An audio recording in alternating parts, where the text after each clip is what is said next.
குருவே சரணம்.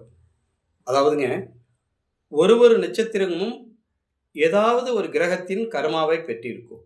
27 நட்சத்திரங்களும் கர்மாவை பெற்ற நட்சத்திரங்கள் தான். அசுவனி முதல் ரேவதி வரை. அதாவது அசுவனி, பரணி, கிருத்திகை, ரோகிணி, ரேவதி முதல் 27 நட்சத்திரங்களும் ஏதாவது ஒரு கர்மாவை பெற்றிருக்கும். இப்பொழுது நாம் செவ்வாய் கர்மா பெற்ற நட்சத்திரங்கள், செவ்வாவுடைய கர்மா பெற்ற நட்சத்திரங்கள் என்று பார்த்தால், கார்த்திகை நட்சத்திரம், பூர நட்சத்திரம், மூலம், ரேவதி, இந்த 4 நட்சத்திரங்களும் செவ்வாவுடைய கர்மாவை பெற்றிருக்கும். இந்த செவ்வாவுடைய கர்மாவை பெற்ற நட்சத்திரங்கள் நிலபுலன்களில் பிரச்சனையை ஏற்படுத்தும். ஏதாவது ஒரு இடம் வாங்கினா அதில் ஒரு வில்லங்கம் இருக்கும். அதே போல் சகோதரர் வழிகளிலும் சில பிரச்சனைகள் இருக்கத்தான் செய்யும். செவ்வாய் என்பது சகோதரத்துவத்தையும் நிலத்தையும் குறிக்கக்கூடியது.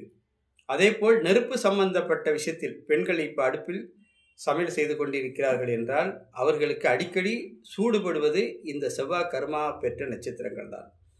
இதற்கு பரிகாரம் என்று பார்த்தால், சகோதரர்களுக்கு செய்ய வேண்டிய கடமைகளை சரியாக செய்ய வேண்டும். சகோதரர்களிடத்தில் அன்பு காட்ட வேண்டும்.